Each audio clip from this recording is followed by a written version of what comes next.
Olá, estamos começando o terceiro episódio da nossa resenha de especialista. Eu sou a Jéssica Costa e hoje a gente vai falar com ele, que é cirurgião de coluna pediátrica, o Dr. Samuel Conrad. Doutor, seja muito bem-vindo. Obrigado. Um prazer te receber aqui. Obrigado, A igualmente. gente está muito feliz com a tua presença. Doutor, para a gente começar, eu queria te perguntar, o teu foco hoje é em escoliose, certo? Certo. Essa patologia, como que ela afeta hoje a nossa população, assim, em termos de porcentagem, adolescentes, crianças, como que funciona? Bom, Jéssica, a forma mais comum de escoliose é a escoliose idiopática da adolescência, né? A gente tem uma prevalência significativa na população, então a escoliose idiopática da adolescência acomete mais ou menos 3 a 4% da população geral. Então é um contingente muito grande de crianças e adolescentes, né?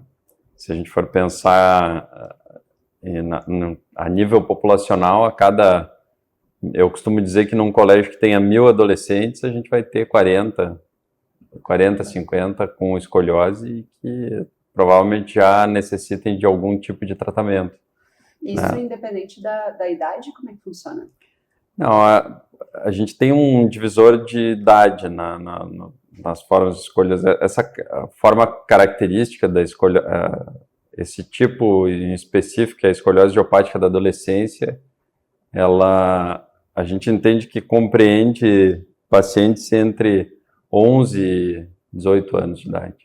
E aí, num colégio de 1.000 alunos, 40 seriam... É uma comparação para a gente ter uma ideia na realidade, né? Traduzir números para a vida real. Sim. E a gente ter uma fotografia assim, do problema. É importante lembrar que não tem só escoliose idiopática, né? Tem várias formas de escoliose. E no serviço de referência a gente acaba lidando com um número muito grande de escoliose neuromuscular, a gente acaba tendo essa interação com patologias que não são tão comuns, né, no dia a dia, mas que elas acabam condensando em serviços grandes, assim. E aí são casos um pouco mais graves, né? São casos mais graves, crianças doentes com patologias de base que acabam tendo a escoliose como um sintoma, né? Um dos componentes aí das patologias acaba sendo a escoliose. Então, sindrômicos, né? Escoliose neuromuscular. Hoje eu poderia dizer que na minha prática, talvez 40% que eu faço hoje é escoliose neuromuscular. Poxa, é bastante coisa. Bastante. Então, pacientes com paralisia cerebral, com atrofia muscular espinhal, né? Outras distrofias musculares que tem escoliose e tem formas muito graves de escoliose. Pois é, essas patologias me parecem ser bem sérias, assim, também. Crianças mais doentes, né? E geralmente cirurgias, geralmente o tratamento é cirúrgico e o que a gente acaba tendo é cirurgia grande em paciente doente. Então são casos muito delicados, assim, desafiadores. E agora tu está falando de tratamento. Hoje existem vários tratamentos para escoliose, dependendo do quão grave é a doença. Exercício físico, por exemplo, ajuda no tratamento da escoliose? É um tipo de tratamento? Ou tratamentos são outros? Se a gente for olhar, o exercício físico tem inúmeros benefícios, né? Mas exercício físico isoladamente não é capaz de conter a progressão da escoliose. E isso a gente está falando principalmente da escoliose idiopática. A escoliose idiopática da adolescência é a forma de escoliose que mais abre oportunidade de tratar sem cirurgia.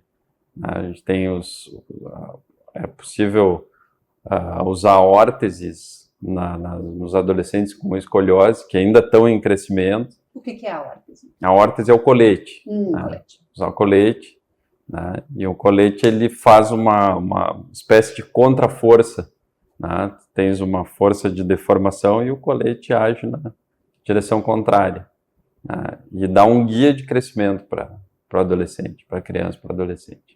Nas formas mais iniciais de escoliose, especialmente na escoliose idiopática, essa que a gente chama de início precoce, então crianças de 1 ano, tá? Ao redor de 1 ano, a gente consegue usar gesso ciliado. Gesso ciliado é uma sequência de aparelhos gessados que se faz no bloco cirúrgico, sob sedação, numa cama de tração, né?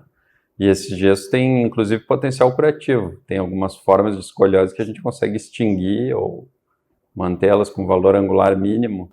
Tipo aquela plantinha bem pequenininha que tu vai isso aí, vai dando um guiazinho para ela. Um guia de crescimento. Exatamente isso. Um guia de crescimento. Então, o colete, por mais difundido, ele acaba sendo muito difundido, colete, tratamento conservador, em função da alta prevalência da escoliose idiopática. Uhum. Mas algumas outras formas de escoliose congênita, né, quando a gente tem malformação, tem algum tipo de malformação vertebral, responde muito pouco aos coletes. Escoliose neuromuscular tem inúmeros problemas, né, para tratar. Talvez pensar em ortetização para escoliose neuromuscular seja algo muito mais na teoria do que na vida real. Uhum. Né? Na vida real a gente acaba vendo problemas muito sérios, assim, e que muitas vezes não se põe na conta, né, com o devido valor. Então... Sim, não dá para olhar para a escoliose isoladamente. Né? Exato. Paciente com atrofia muscular espinhal, por exemplo, né, ou alguma miopatia flácida, né, em que a gente coloca um colete rígido que é capaz de dar um guia de crescimento para a coluna, ele produz uma restrição à respiração que acaba muitas vezes levando o paciente à insuficiência ventilatória. Esse é um tipo de problema que a gente vê colete em paciente com uma escoliose que vem de uma miopatia flácida, por exemplo. Então, o tratamento conservador ele é mais restrito a esse tipo de escoliose idiopática da adolescência, ou idiopática de início precoce. E aí, mesmo assim, o exercício, no caso, ele não tem como oferecer essa força rígida, né? Não, então, ele seria muito limitado para poder fazer esse efeito. Exato, ele é um coadjuvante. Né? É um coadjuvante. O que se precisa para controlar, para não... O objetivo do tratamento com colete na escoliose idiopática, na adolescência, é impedir que ela progrida. É tu aplicar uma força externa, um colete externo, um aparelho externo, que não deixe uma escoliose de baixo grau progredir, né? Porque ela tem essa característica muito marcante. É uma curvatura, um espiral na coluna que progride junto com o crescimento, né? Esse crescimento de estirão, né? Do estirão puberal. Então, para tu manter essa escoliose parada enquanto o adolescente cresce, tu aplica uma força externa, um guia externo. O exercício não tem essa função, né? Não tem essa função de guia de crescimento, de modulação de crescimento, né? Então o exercício acaba sendo um coadjuvante, que é importantíssimo, né? Até porque um dos grandes efeitos colaterais do tratamento com colete é enfraquecer a musculatura. Uhum. Né? Tu aplica uma órtese que tem que ser usada por 21, 22 horas por dia. Poxa, bastante tempo. Né? A criança tem que crescer dentro do colete. Né? Então, 22 horas por dia com uma espécie de imobilizador. Ele tem essa função derrotacional, ele produz uma força na direção oposta da escoliose, mas ele bloqueia muitos movimentos do tronco. Então, alguns músculos ficam muito fracos em função disso. Aí que entra o papel do exercício, da reabilitação. E quanto tempo normalmente essa criança fica com esse colete? Em meses? Varia em função varia muito em função de peculiaridades de cada criança, cada caso. Mas a gente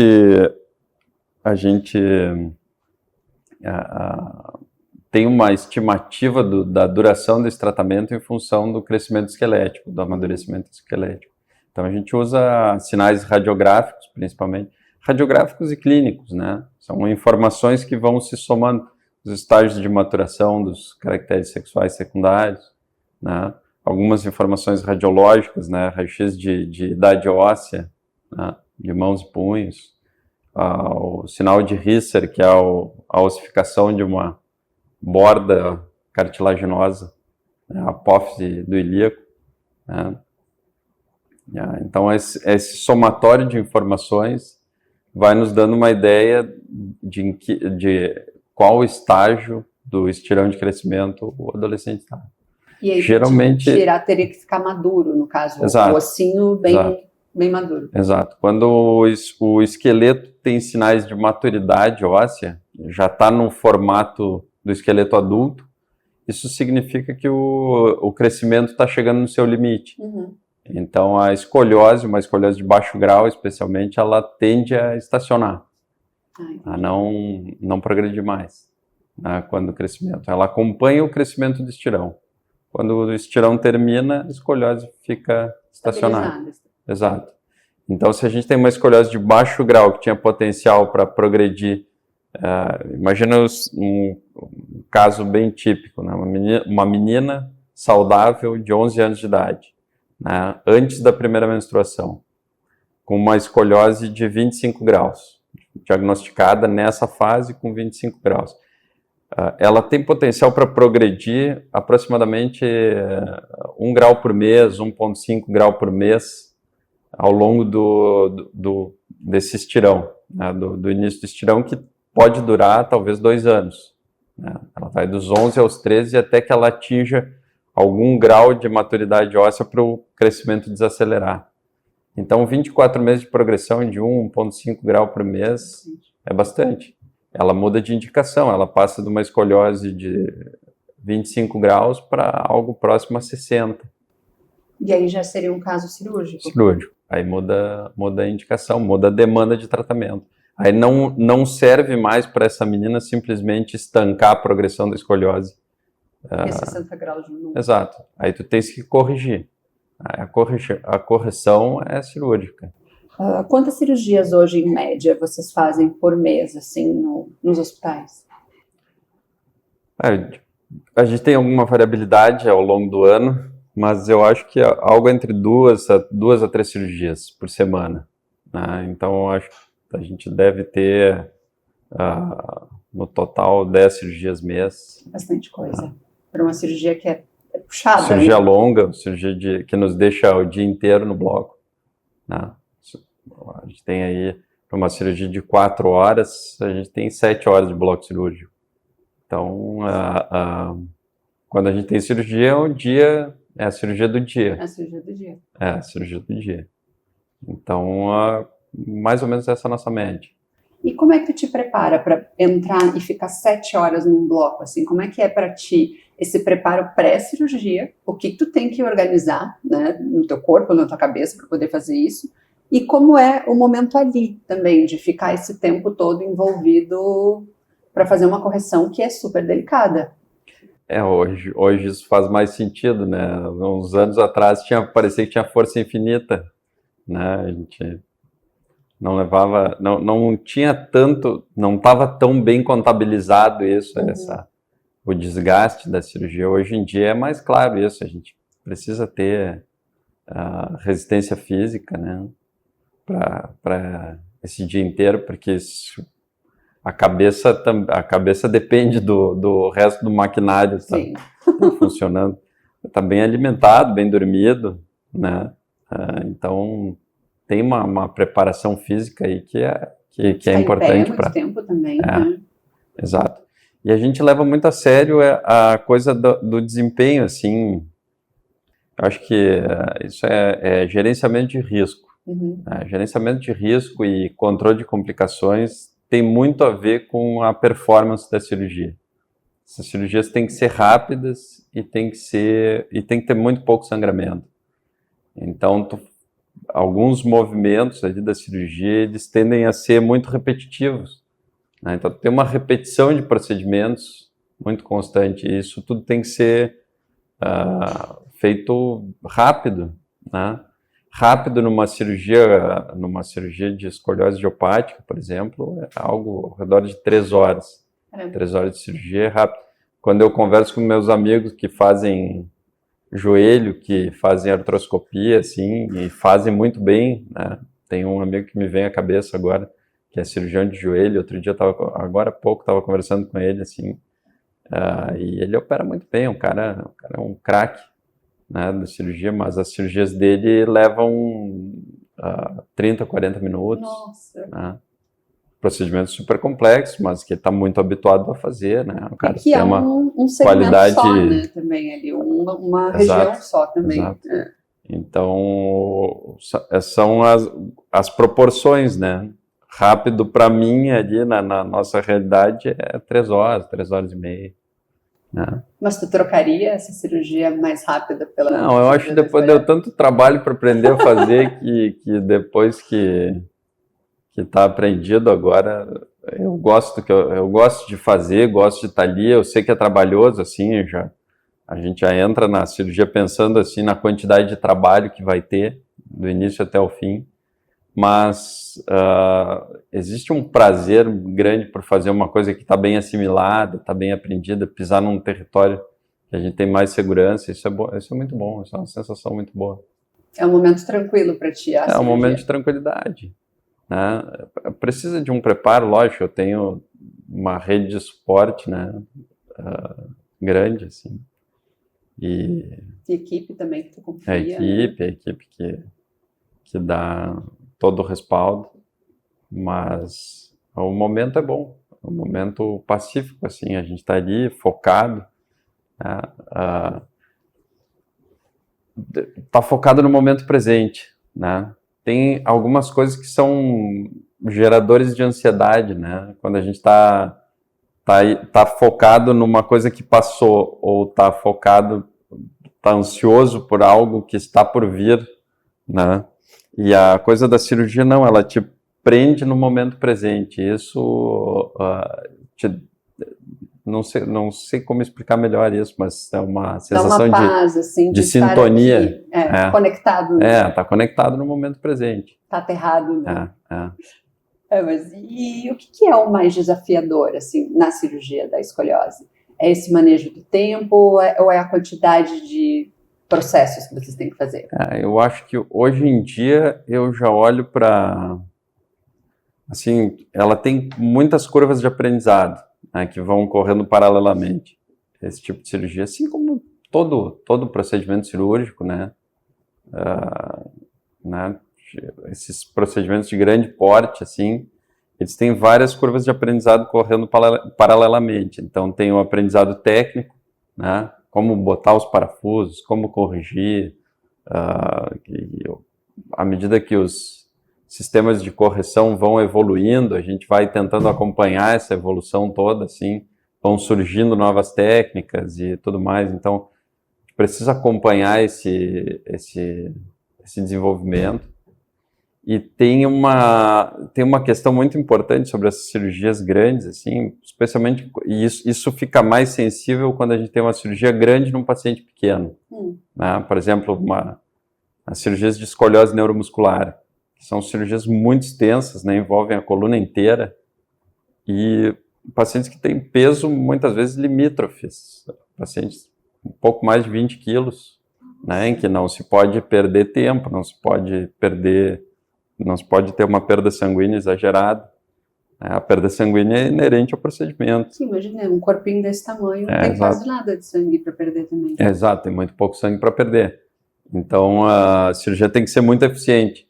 Para que a cirurgia seja eficiente, todas as engrenagens ali têm que estar muito azeitadas. Né? Não adianta eu colocar os parafusos rápido, só que o parafuso demorar para vir na minha mão. Né? Então, é o anestesista, o instrumentador, o circulante, o raio-x. Né? Então, eu estou ali contando os minutos, e aí eu chamo o raio-x, o intensificador de imagem para conferir, e o intensificador leva meia hora para chegar na sala. Não pode. Então, essa coordenação toda, ela é desafiadora. Assim. E quem faz essa coordenação é o cirurgião. É o cirurgião principal. Eu tenho um estudo interessante, agora talvez eu vá pecar te dar a referência exata, mas tem um estudo interessante que eles deram um jeito de calcular quantas decisões, pequenas decisões, né, que o cirurgião principal toma, o primeiro auxiliar, o segundo auxiliar. Então, pode ser, o número talvez não seja exato, mas em uma cirurgia de escoliose, o cirurgião principal toma cerca de 1.500 a 2.000 decisões, pequenas decisões. Né? Eles fizeram isso com narração, o sujeito vai narrando o que ele vai fazendo, né, durante a cirurgia. E o primeiro auxiliar, que é o segundo cirurgião, ele acompanha talvez 10% das decisões. Então, isso é natural, né? Quando eles invertem os papéis, né, independente da pessoa que está ali, é a coisa da posição ali. Sim, até porque senão a coisa não funciona, né? Se está todo mundo tomando decisão ao mesmo tempo. Exato. Então, tem a hierarquia ali é importante, né? A hierarquia de papéis, assim, para que as coisas andem com rapidez e com precisão. E com olho no relógio. Olho no relógio. Olho no relógio. A gente tem que operar com olho no relógio. A gente tem que ter um parâmetro de andamento da cirurgia full time, né? Então tem que operar olhando para o relógio para saber se cada etapa está acontecendo dentro de um tempo razoável, dentro do que estava planejado, né? Outra coisa importante sobre essas cirurgias, a gente tem o planejamento cirúrgico é muito detalhado, muito rigoroso.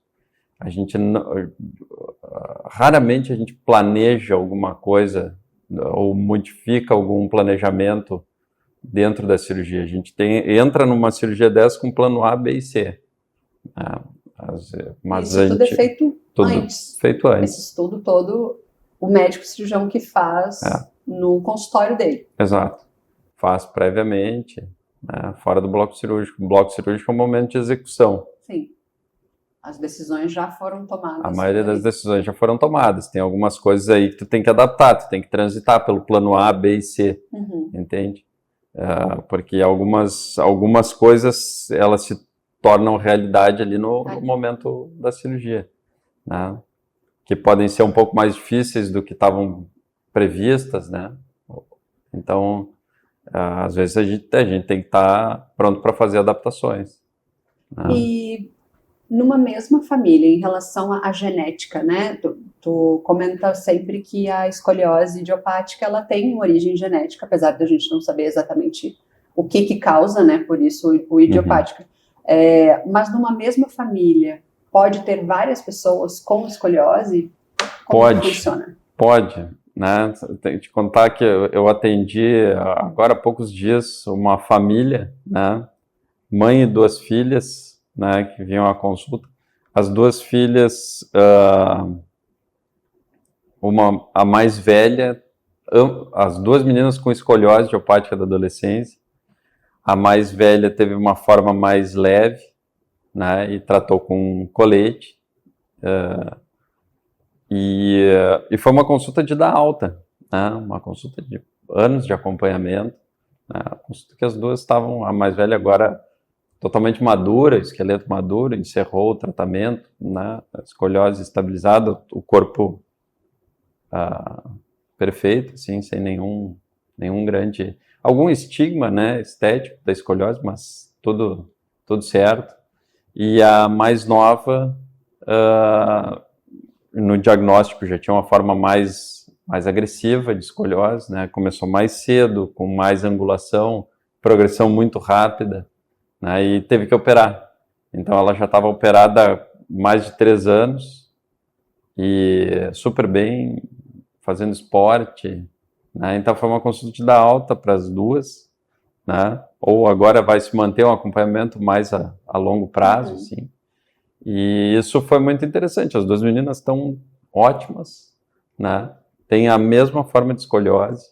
A mais nova teve uma evolução muito mais agressiva, né, com mais angulação já no diagnóstico, progressão muito mais rápida, teve que operar, e operou mais cedo. A mais velha também, o mesmo tipo de escoliose, mas uma progressão um pouquinho mais indolente, mais lenta, tratou com colete. E agora, terminados os tratamentos, se tu olhar para as costas das 2, estão ótimas, né? As 2 fazendo esporte, sem sintomas. E a diferença era por causa da genética de cada uma? Ou a gente são incógnitas? Assim? Aí tu vê, eu acho que esse caso é um exemplo da variabilidade, do quanto a genética influencia, e na variabilidade que tu pode ter mesmo dentro da família, A mesma patologia, a mesma doença, mesmo tudo. 2 irmãs. Comportamento, desfechos diferentes, comportamentos diferentes, né? Então existe essa variabilidade. E a mãe não tinha escoliose? A mãe não. Não. A mãe não. Pode vir, pular gerações? Pode.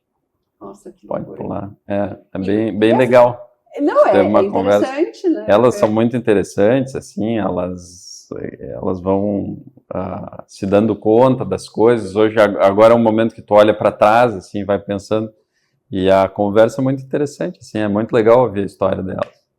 Né? Mas é isso aí, é um caso que é marcante, assim, da família. E elas são muito parecidas, assim, ainda de fisionomia, têm idades diferentes, mas são muito parecidas.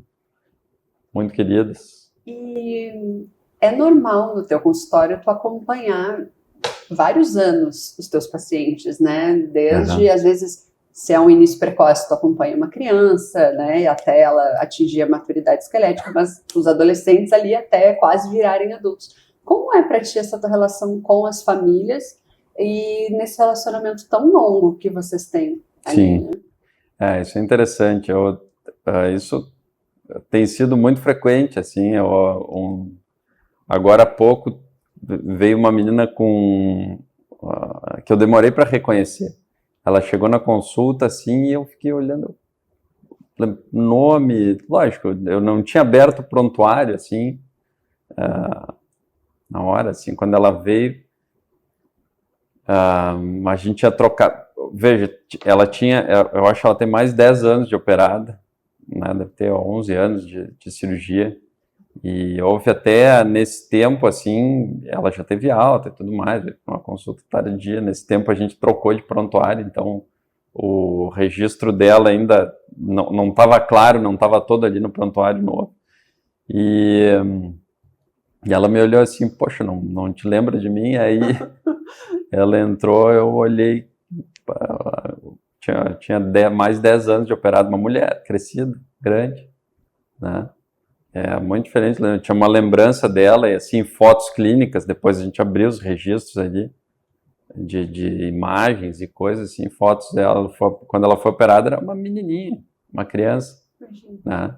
E agora uma mulher grande, crescida, né? Já formada, né? Então tem isso. Tem crianças que eu acompanho há muitos anos, com escoliose de início precoce, né? Tem um menino que também é marcante para mim, que eu acompanho desde 2 aninhos de idade. 2 aninhos de idade, e escoliose de início precoce tem isso, né? É um acompanhamento de muito longo prazo, né? Porque tu não pode... A escoliose de início precoce, ela tem tudo a ver com o timing das decisões. Então porque a criança tem que crescer. A cirurgia definitiva, a cirurgia com instrumentação vertebral, com parafusos, hastes, ela bloqueia o crescimento, especialmente da coluna torácica. Isso é muito ruim numa criança pequena, porque o crescimento da coluna torácica é determinante para o volume do tórax e para o desenvolvimento do aparelho respiratório. Então, tu tens que postergar as intervenções cirúrgicas o máximo que for possível. Não é só corrigir a coluna, tem que... Tu tem que corrigir. Exato. Tem que manter a criança crescendo e a escoliose sob controle. Então, às vezes, uma intervenção precoce mantém a escoliose sob controle, mas atrapalha muito o crescimento. Ou, pelo contrário, postergar demais uma intervenção quando a escoliose está progredindo muito rápido, mantém a criança crescendo, mas a deformidade atrapalha o crescimento do aparelho respiratório, desenvolvimento do aparelho respiratório. Sim, porque ela vai entortando. Porque ela entorta. Tudo. Então, tu tens que ir medindo economizando as tuas intervenções, especialmente no que é cirúrgico. Então, a gente usa gesso seriado, né, os coletes, as hastes de crescimento. A haste de crescimento também, ela tem alguns... A haste de crescimento é um mal necessário. Essa é a minha visão sobre a haste de crescimento. É um mal necessário, porque ela tem uma durabilidade limitada, é um sistema que a gente coloca na coluna e que não faz artrodese, não solda a coluna, as vértebras, que é o que a cirurgia definitiva faz. Então, nesse sistema, a gente consegue, alongando, manter a coluna através de alongamentos seriados, né? E alguns sistemas hoje em dia já têm alongamento automático. A gente consegue manter a coluna crescendo e a escoliose sob controle. Como se fosse um apoio. Um guia, só que um guia interno. Em vez de um colete externo. Exato, esse é um guia interno. Então, tu vê que vai aumentando o nível de intervenção. E ele tem que ser um guia interno e não um colete por causa da gravidade dessa curva? Exato, porque o colete, depois de uma certa angulação, o colete não consegue mais corrigir. Tu tens que fazer uma força tão grande que às vezes produz escaras, né? E os pacientes ficam muito ruins. Acaba machucando e tu não tem mais um controle adequado. A angulação vem junto com a rigidez. O corpo se defende da deformidade. Então, tratar uma curva de 70 graus com colete versus uma de 25 com colete é completamente diferente. O colete é para curva de baixo grau e com flexibilidade, sem tanta rigidez. 70 graus rígida, colete é muito difícil, né? Então, às vezes a gente faz tração, né? Tração alogravitacional pré-operatória, então deixa o paciente lá um mês fazendo tração pré-operatória para depois instalar esse crescimento para ter o máximo de correção antes da instalação. Né? Mas tu sabe que a realidade da haste de crescimento é não muito mais do que 3 anos. É limitado. É muito limitado. Porque depois que tu tem um dispositivo interno instalado, mesmo que ele não solde a coluna, ele vai criando rigidez. Né? Ele vai deixando a coluna rígida. Então, se tu passa, depois de um certo tempo, 2 anos e meio, 3 anos, tu não consegue mais alongar. O sistema começa a travar. Tu tem ganhos cada vez menores. Então, isso tem que entrar na conta. Se eu vou instalar um sistema de crescimento, preciso que a criança cresça até 9, 10 anos de idade para fazer a cirurgia definitiva. Não dá para eu instalar um sistema de crescimento com 5. Porque aos 8 anos, mais ou menos, eu vou ficar na mão. Entendi. A gente vai ficar é muito planejamento. Então, exato. Cada movimento tem que ser muito pensado. Né? E aí esse paciente tu acompanha desde essa fase? Desde 1 ano e pouquinho. Eu conheci ele com menos de 2 anos. E hoje ele está com? Menos de 2 anos, hoje está com 13, eu acho. Nossa! 13. E como que é, assim, a relação com as famílias, né? Eu sempre vejo no seu Instagram você falar que a cirurgia da escoliose é uma cirurgia de família. O que significa isso para ti? Cirurgia é a cirurgia de família. Né? É uma cirurgia de família. Vem a criança, o pai, a mãe, né? Os cuidadores. Sempre existe uma figura ali. Nem sempre é o pai, a mãe, mas essa figura paterna, materna, assim, junto com a criança, com o adolescente. Né? Por mais inteligente que seja o adolescente, não tem maturidade suficiente para tomar decisões, né? Participa das decisões, mas tudo isso envolve muita coisa, né? Decidir operar, ou decidir não operar, ou usar colete, ou não, brigar com o colete, não usar e a escoliose progride vem a necessidade de uma cirurgia. É uma fase difícil esteticamente, aceitar o grupo, né? Exato. Tem a questão estética, o bullying, né? Todas as dificuldades, né? Nessa fase da vida, né? Que já tem mesmo. Exato. Sem um colete. Então as histórias são com famílias, né? Pai ou mãe, paciente, né? O envolvimento que a gente vê das famílias que têm crianças com problemas de natureza neuromuscular, neurológica, miopatias, né? São crianças que têm muitas demandas, né? Demandam cuidados em tempo integral, não tem autonomia. Uma dedicação absurda. Dedicação absurda. E o engajamento dessas famílias assim no tratamento é muito marcante, né? Vê que ninguém ali tá, o pessoal não titubeia muito assim. Já é parte da rotina deles.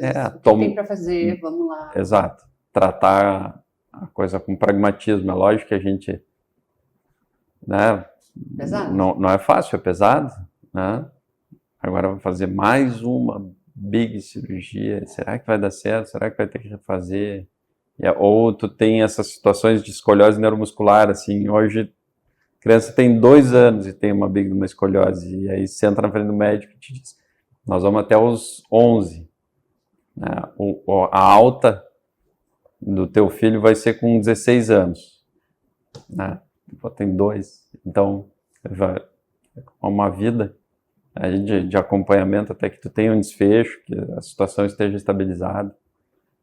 Então é uma cirurgia de família. Da mesma forma, e mesmo com pacientes adultos, né? Eu tenho muitos pacientes que em que a escoliose iniciou na adolescência, casos bem típicos, e o desfecho foi acontecer no início da idade adulta, de 22, 25, 27 anos, 20 e poucos anos.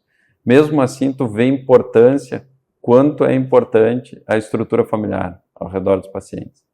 O paciente tem que ter uma rede de suporte. Tem uma rede de suporte. Né? E às vezes a rede de suporte já não é mais tanto o pai e a mãe, mas às vezes é o irmão, às vezes é o marido, esposa, filhos, né? Enfim.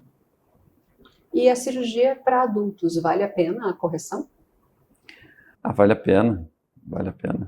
Tem uma paciente muito querida, já também deve ter 5, 6 anos de cirurgia. Mas é um exemplo muito, muito marcante, assim, do quanto vale a pena. A modificação da vida dela e do perfil da vida, até da autoestima, né? Lógico, ela tinha uma escoliose muito grave, ela tinha mais de 40 anos, né, quando operou, tinha uma escoliose lombar, e aí já tinha muita degeneração, a curva de alto grau, tinha o tronco muito descompensado, e tinha estenose de canal, então ela tinha muito sintoma neuropático, estava sofrendo, não era coisa boa. Não era só estética. Não era só estética,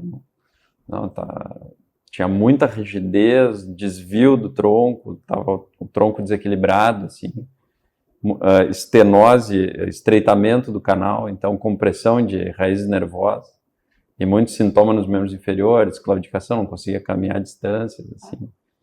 E aí na cirurgia a gente consegue resolver todos esses problemas, assim, descomprime, realinha, fixa, mas ainda assim a fixação dela, que é uma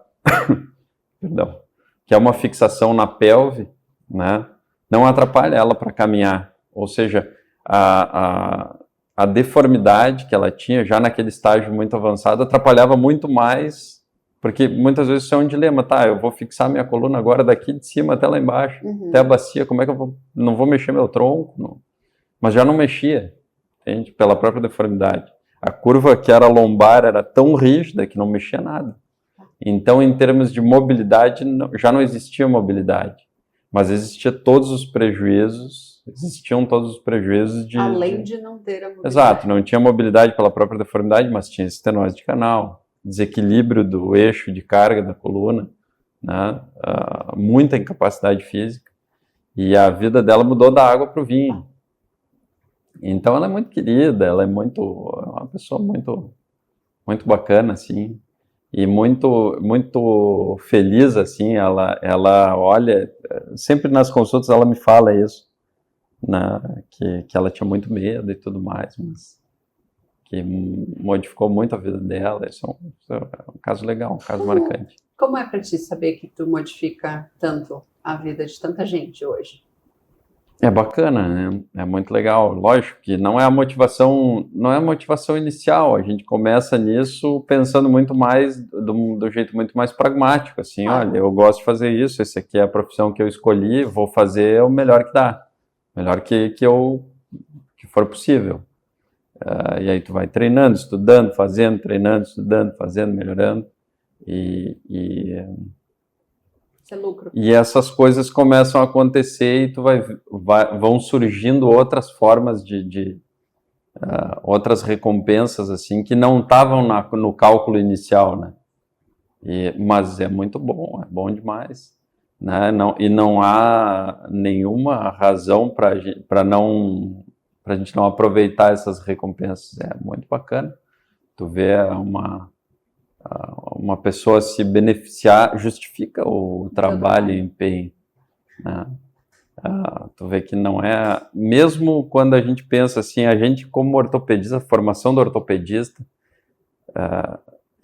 quem lida com esse tipo de cirurgia, especialmente, tem um direcionamento muito grande, existe uma preocupação dos formadores em fazer os fellows, os ortopedistas, quem está entrando nessa especialidade, entender que isso é uma cirurgia ortopédica, não é uma cirurgia estética, né? Para que não se confundam as expectativas e as indicações, né? Tu tinha comentado, doutor, dos teus mestres que te falaram, né, de focar na parte mais mecânica da coisa, mas o que mais tu aprendeu com eles, assim, que tu leva hoje para o teu aprendizado, no teu consultório, na cirurgia?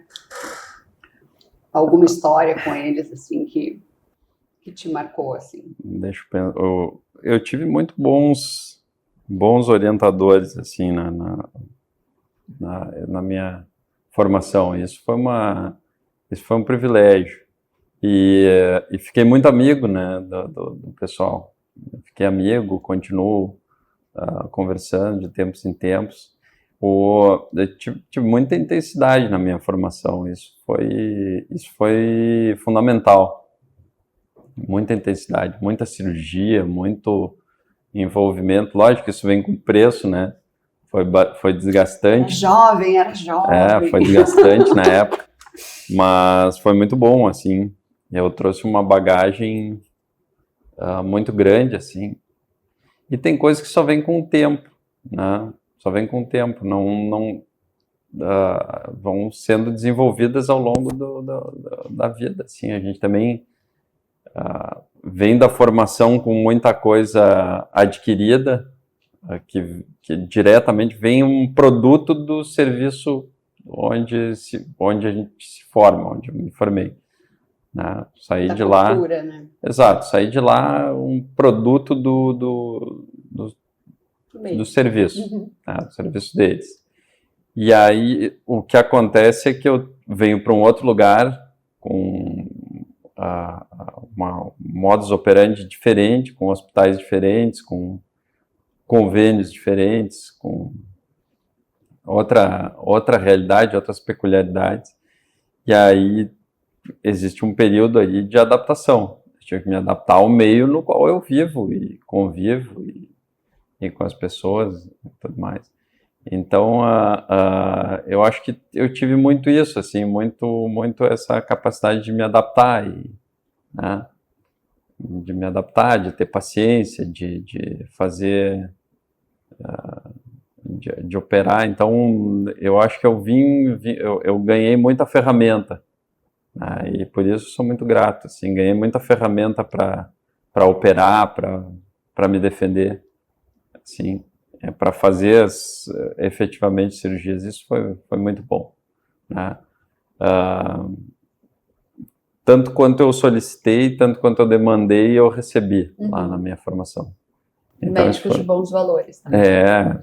Gente muito boa. Muito legal. E dentro dessa tua experiência, assim, desses 10 anos, falando agora um pouco dessa parte de empreendedorismo médico, de montar teu consultório, né, o que tu queria ter aprendido antes, mas só o tempo foi capaz de te dar, assim, que se alguém pudesse pegar essa dica e aplicar agora, estaria poupando um pouco. Eu, assim, eu vim de uma formação muito... A minha formação desde a faculdade foi muito purista, assim, eu diria.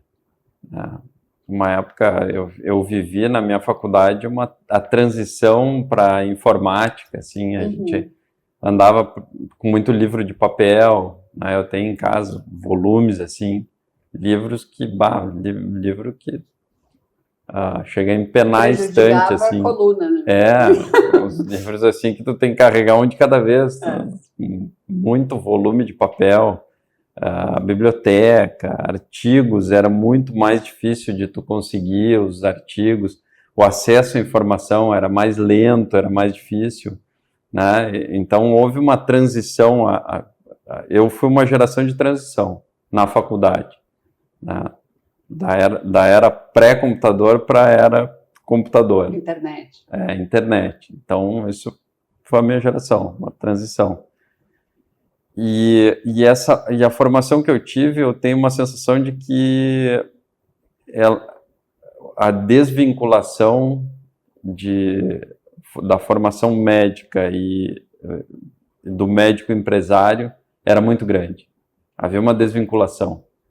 Médico é médico, empresário é empresário. Hoje eu vejo que sem entender um pouco de como ser empresário, tu não consegue ser médico. O médico é uma empresa hoje. Exato. Tu não consegue desempenhar o máximo que tu pode na medicina como médico se tu não te organizar, não tomar conta das tuas contas e da gestão financeira, gestão de equipe. Exato. Então,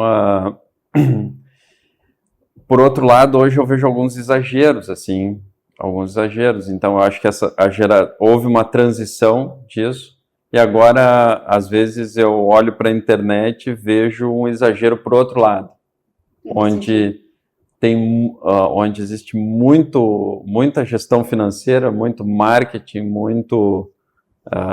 muita embalagem. Entendi. E pouco produto, né?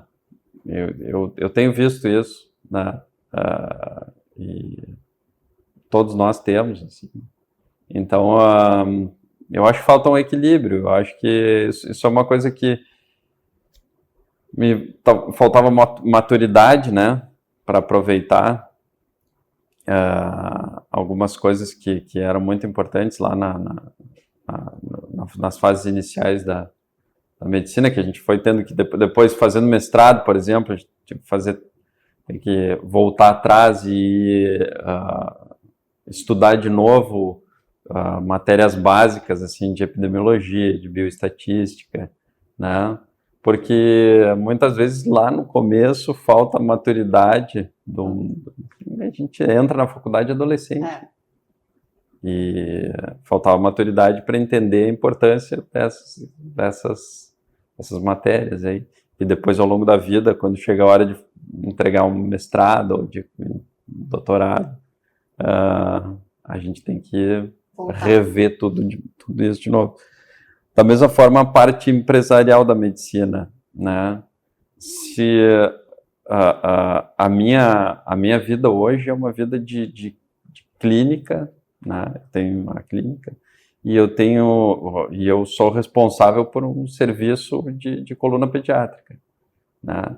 Que tem equipe, que tem uma quantidade muito grande de pacientes, então cabe a mim, muitas vezes eu me vejo com a responsabilidade de lutar pelos honorários dos meus colegas, de lutar para que as cirurgias tenham financiamento, né? As cirurgias do SUS, por exemplo, elas precisam de financiamento, né?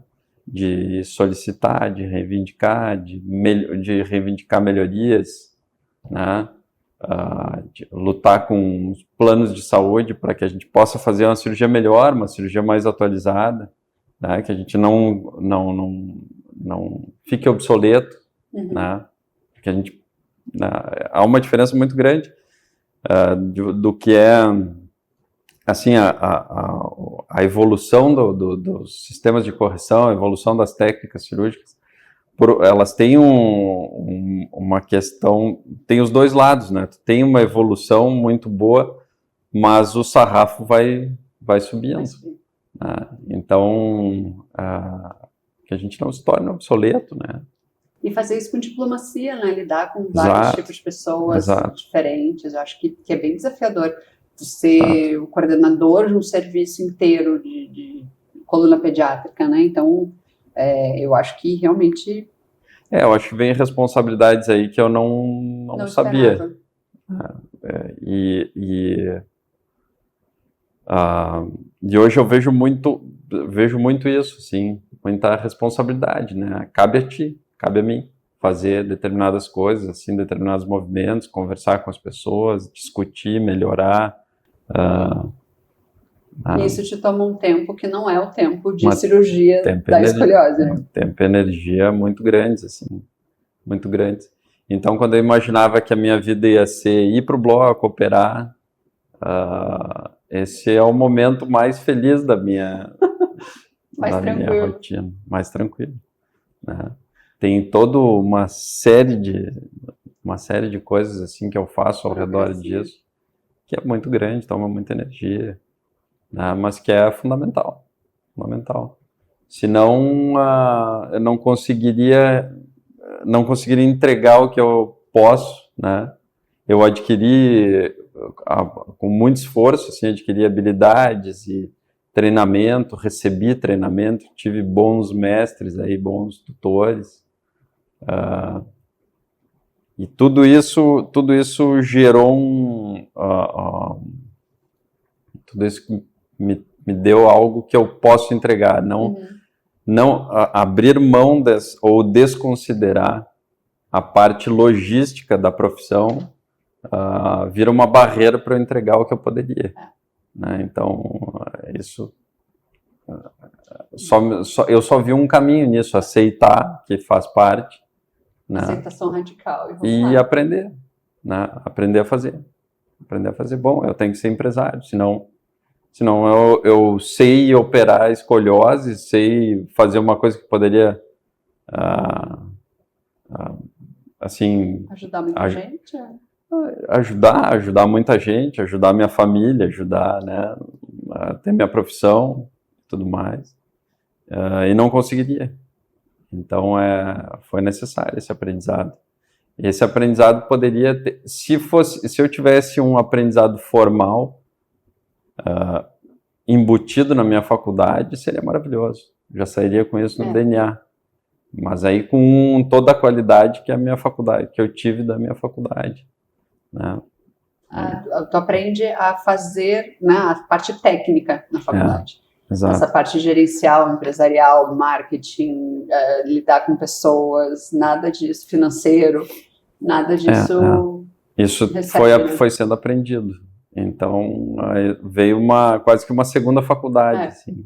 Depois, e foi uma faculdade na vida, porque tu vai fazendo isso com o carro andando, né? Vai fazendo. Porque plantão, até tu segmentar e poder ir para o que tu quer fazer, realmente foi um longo caminho. Isso tudo teve que ser assimilado e aprendido em algum momento. Assim. E hoje tu fala da tua entrega, né? Do que tu quer entregar. O que para ti é o mais importante, assim, dentro dessa experiência do paciente?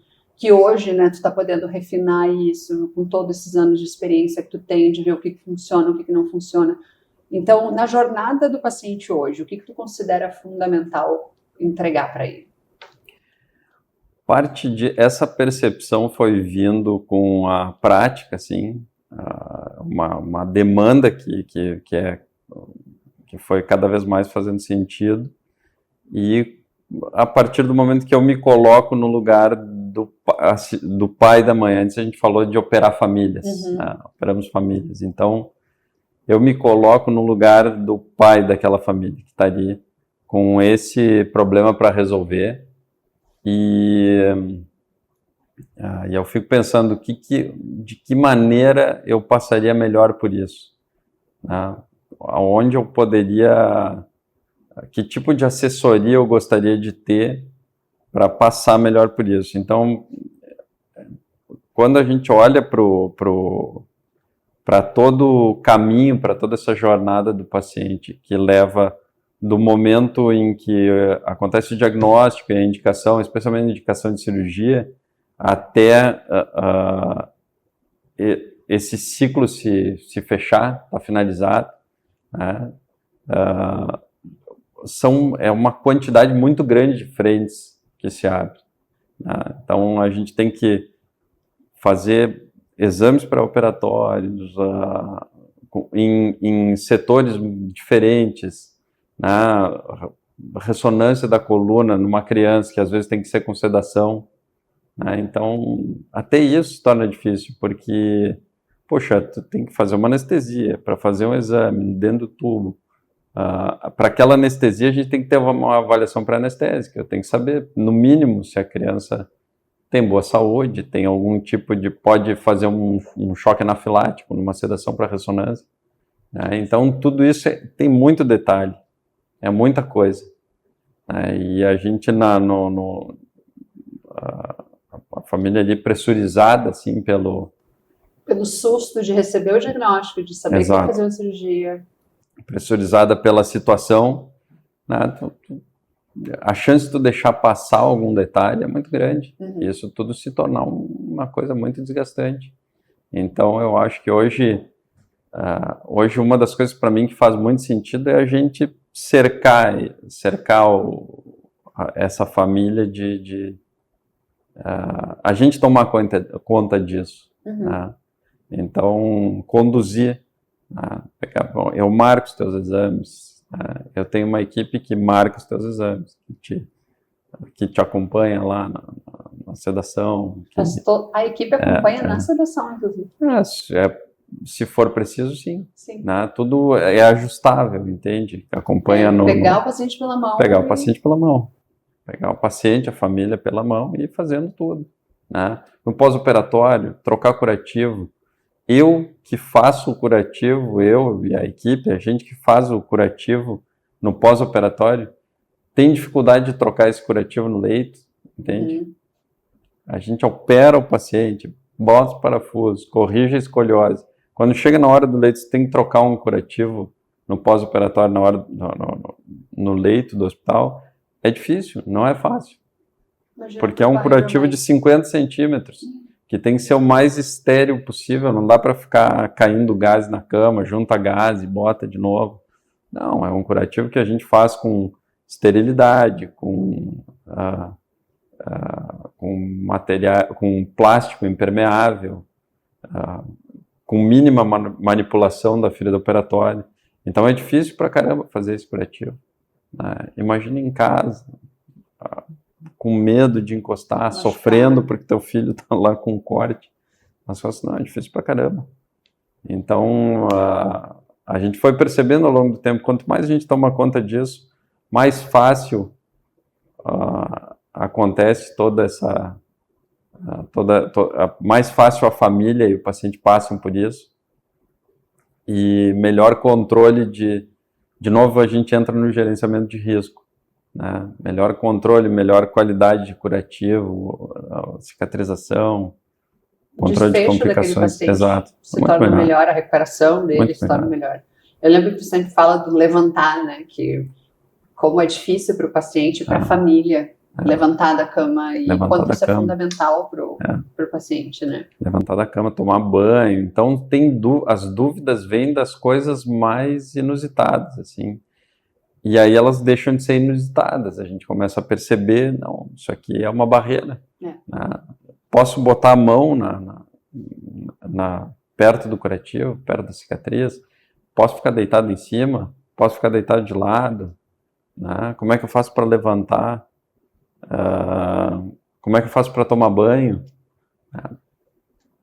Assim, a gente poderia até brincar, às vezes a gente brinca, toma banho, né? Como é que eu faço para levantar? Levanta.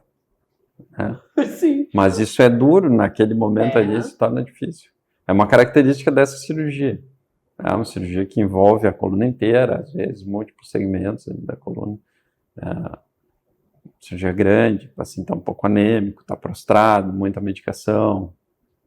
Fragilizado, a família está fragilizada. Lógico, isso dura pouco, né? É um período curto, mas é um período curto, mas a densidade de cuidados é muito grande. Então, e quanto melhor for o desenrolar desses cuidados, mais rápido e mais fácil acontece essa transição aí. Então, isso hoje é uma coisa que tu busca oferecer para os teus pacientes? Eu acho que sim, isso faz todo sentido. Né? Quanto mais a gente consegue se envolver, assessorar essa parte, melhor. Melhor, isso é fundamental. E se tu pudesse dar, assim, um conselho para os médicos que querem tanto fazer cirurgia de coluna, ou nos médicos em geral, assim, que estão começando agora, que estão iniciando a sua carreira, o que tu diria para eles? Eu acho que tem que ter paciência. Tem que ter paciência. Tem que... Eu aprendi isso... demorei, eu acho que no começo era muito impaciente. Muito... é um pouco do meu temperamento, assim. Muito... E tem algumas coisas que elas são processuais, assim, há um aprendizado envolvido que envolve, que exige que a gente amadureça na especialidade, assim. E mesmo eu ainda tenho muita coisa para aprender, a gente vai percebendo isso, não para nunca, né? Mas eu já entendi que tem que ter paciência com algumas coisas, tem que ir vivendo e fazendo. E eu acho que então deixar que o volume nem sempre o volume de cirurgias é o mais importante, né? A gente tem que se envolver com os pacientes. Acho que é colocar atenção, dedicação ali mesmo. Eu acho que sim. Eu acho que em cada caso, fazer caso a caso, né? Planejar, ficar atento aos detalhes, né? Ter paciência com o desenvolvimento da profissão. A profissão leva tempo, as curvas de aprendizado são longas, né? E em relação à família, assim, esse equilíbrio familiar, não sei se tu tem hoje esse equilíbrio familiar. Família, tu diz a minha ou... A tua família. Tu também é casado com uma médica que também tem uma rotina agitada, né? Como é que vocês fazem com 2 pequenininhos, que é puxado? Sim, é puxado. Para mim é uma prioridade, assim, eu cada vez a minha moeda virou tempo, assim. Então, para me tirar de perto da família tem que valer a pena, assim. Eu não penso em... como é que eu poderia te dizer?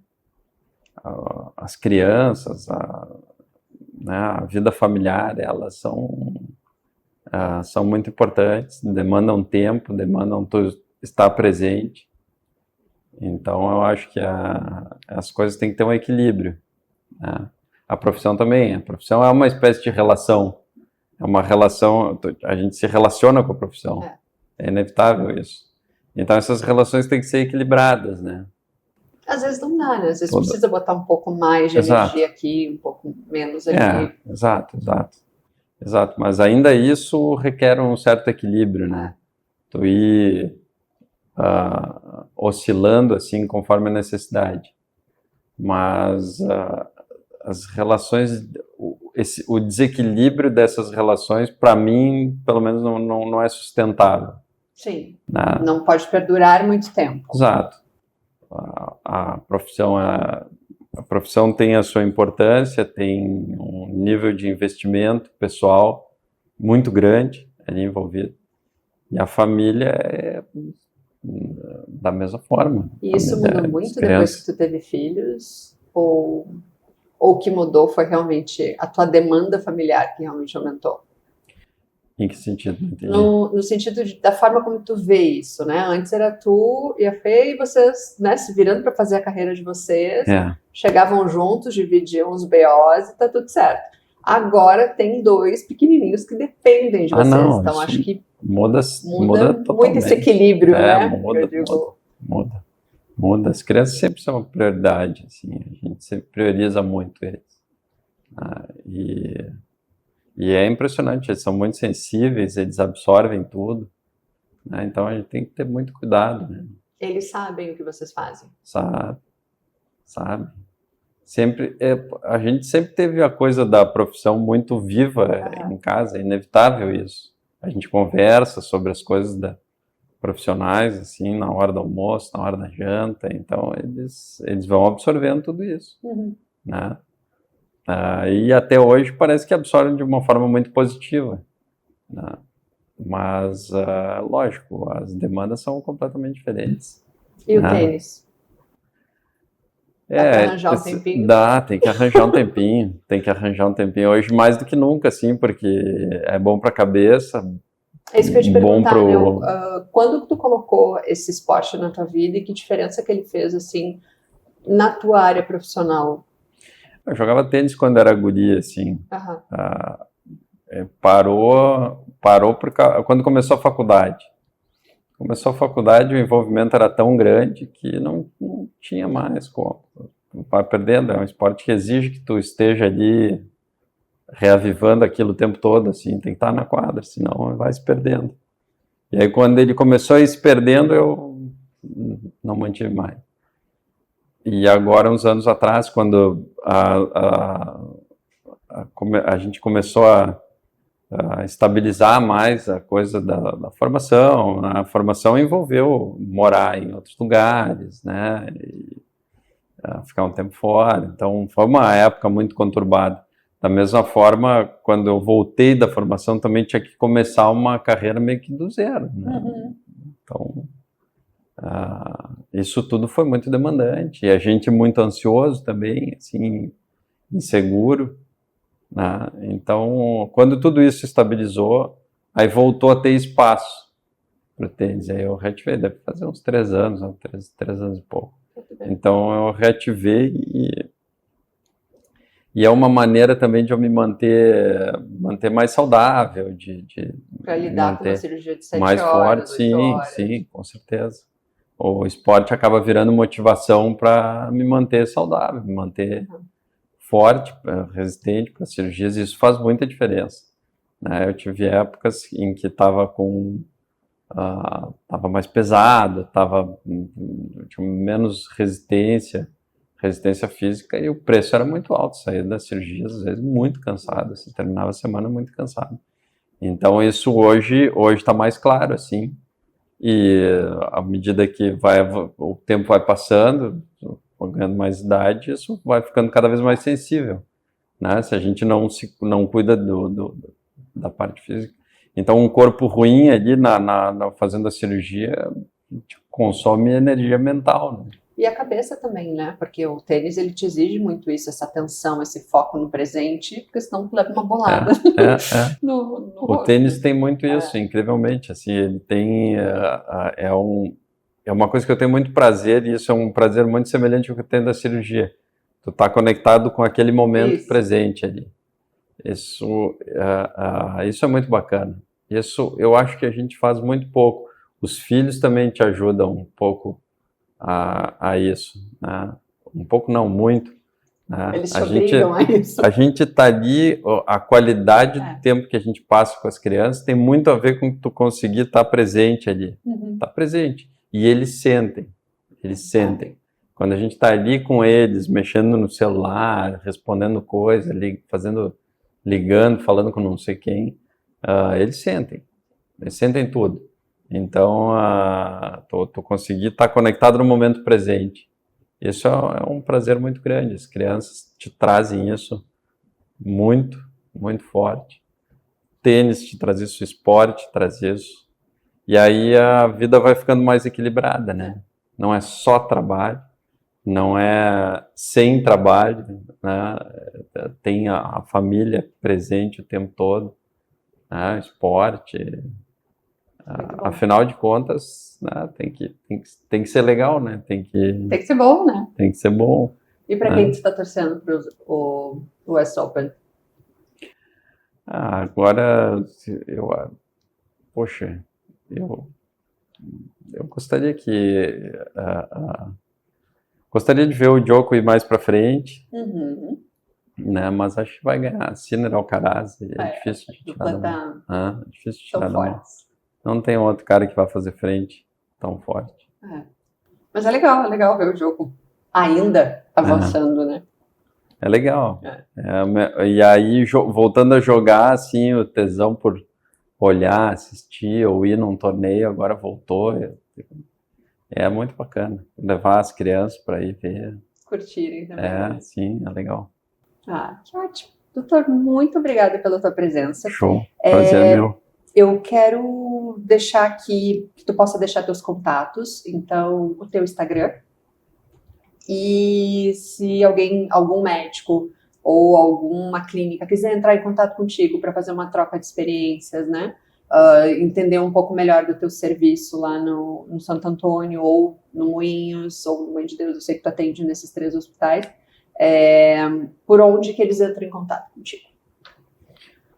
Tu queres o teu Instagram e o contato. Instagram. O teu e-mail, o que tu achar melhor. Tu queres que eu diga? Olá. Não sei se eu tenho um e-mail próprio para isso. Eu acho que é o drsamuel@gmail. Tá. Né? Então, quem quiser acompanhar o doutor, mandar um e-mail para ele para fazer algum contato direto, é o drsamuel@gmail.com. Samuel Conrad, né? Samuel Conrad. Vou botar aqui embaixo. Gmail.com. Gmail.com. E o Instagram dele é o DR Samuel Conrad. É isso aí. Só isso, né? @DR Samuel Conrad. Doutor, muito obrigada. Então tá, eu que agradeço. Show. Obrigado. Foi ótimo.